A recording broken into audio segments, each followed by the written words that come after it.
పులివెందులలో police వ్యవస్థను అడ్డం పెట్టుకుని ఎన్నిక జరిపారని ఆరోపించారు మాజీ మంత్రి పేర్ని నాని.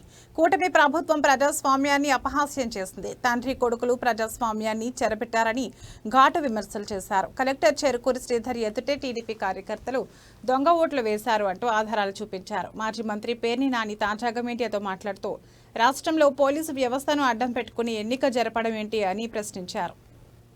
దేశంలో దొంగలు పడతాం అంటే ఇదే వీళ్ళే ఈ తండ్రి కొడుకులే కదా, ఇద్దరు నాన్నగారు కొడుకు గారు. దేశంలో దొంగలు పట్టడం అంటే ఏంటి? దొంగల్లో కూడా పాపం ఇందులో గ్లాసు దొంగలు లేరనుకుంటా, పువ్వు దొంగలోనూ సైకిల్ దొంగలే మొత్తం. మరి అనుభవం లేదా? మరి గ్లాసు దొంగలు నమ్మలేదా? ఇంత దొరికిపోయి దొంగలు మీరిచ్చిన లెక్కలే, మేము ఇచ్చిన జిల్లా కలెక్టర్ ఇచ్చిన లెక్క, ఇది జిల్లా కలెక్టర్ ఇచ్చిన లెక్క. టర్న్అవుట్ మొత్తం పోల్ టర్న్అవుట్ ఇదంతా మగవాళ్ళు ఎంతమంది, ఎన్ని గంటలకు ఎవడెవడేసాడు ఏంటి అనేది.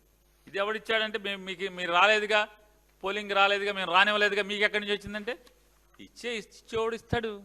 ఈ రాష్ట్రానికి మంత్రి రాయచోటి ఎమ్మెల్యే ఆ జిల్లా కాదు, ఆ నియోజకవర్గం కాదు, ఆ జిల్లా అనుకుంటా పోతే ఆ నియోజకవర్గం కాదు, అక్కడ ఓటర్ కాదు, ఆ నియోజకవర్గం కాదు, మంత్రి ఎట్ట వెళ్ళాడు లోపలికి. ఈ ఒకసారి చూడండి, పోలింగ్ స్టేషన్ లోపల మీరు వెబ్ మరియు సీసీ కెమెరా పర్యవేక్షణలో ఉన్నారు. ఇది రాజంపేట నియోజకవర్గం చిన్న కొత్తపల్లి అనేటువంటి గ్రామంలో. అక్కడ మంత్రి బయటికి లాక్కొచ్చి మంత్రి చుట్టూ ఉన్నవాళ్ళు ఏ రకంగా పోలింగ్ ఏజెంట్ని కొడుతుంటే నేను ఆ డిఐజీ గారిని అడుగుతున్నా, ఆ మంత్రి మీద కేసు కట్టారా? ఎందుకు అట్లా? పోలింగ్ స్టేషన్లోకి అనుమతి లేనివాడు, ఓటర్ కానివాడు లోపలికి వెళితే కేసు కట్టరా? ఎవడ పత్యాపారం చేస్తున్నాడు? మరి ఇప్పుడు ఎవడ పత్యాపారం? వైఎస్ఆర్ కాంగ్రెస్ పార్టీ వాడు పత్యాపారమా? మరి ఇక్కడ పత్యాపారం ఎవడు చేస్తున్నాడు? ఎన్నికల కమిషన్కి కళ్ళు లేవా? కనపడదా? పెన్నుల్లో ఇంకు లేదా? ఇంతవరకు కేసు కట్టినటువంటి అధికారులందరినీ సస్పెండ్ చేయరా? షోకాజ్ నోటీస్ ఇవ్వరా? మీరు ఎన్నికలు బ్రహ్మాండంగా జరిపారు, మీరు సంకలు గుద్దుకోవాలి. రాష్ట్రంలో ఉన్నటువంటి ప్రజలందరూ కూడా ఆహా ఓహో భలే జరిపారు ఎలక్షన్లు అని చెప్పని మీరు ప్రజాస్వామ్యాన్ని బతికిచ్చారా?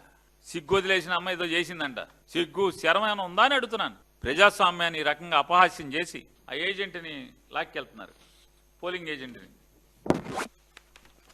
చిన్న కొత్తపల్లిలో చూడండి, ఇట్లా బరితెగించిన వాడి మీదేమో కేసు కట్టరు, బయటకు లాక్కురారు. చొక్కా పట్టుకుని ఈడ్చుకురావాలి కదా, కాలర్ పట్టుకుని ఈడ్చుకురావాలా అక్కర్లేదా? ఈ రకంగా వెళ్తే అవినాష్ రెడ్డిని రాక్కొస్తారా?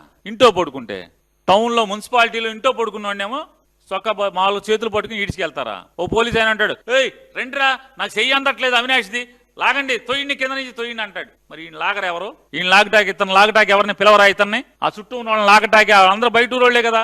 పోలింగ్ ఆఫీసర్ ఏమయ్యాడు? కంప్లైంట్ చేయాలి కదా. జెడ్పీటీసీ ఉప ఎన్నికల పోలింగ్ సందర్భంగా మంగళవారం పులివెందుల మండలం నల్లపురెడ్డిపల్లె, నల్లగొండువారిపల్లె, ఎర్రబల్లె గ్రామాల్లో పోలింగ్ స్టేషన్లో పోలింగ్ సరళిని జిల్లా కలెక్టర్ డాక్టర్ శ్రీధర్ చెరుకూరి గారు, జిల్లా ఎస్పీ శ్రీ ఈజీ అశోక్ కుమార్ గారు పరిశీలించారు. వీళ్ళ ముందే దొంగ ఓట్లు వేసేస్తుంటారు, మంత్రులు వచ్చి ఏజెంట్లను కొడతారు.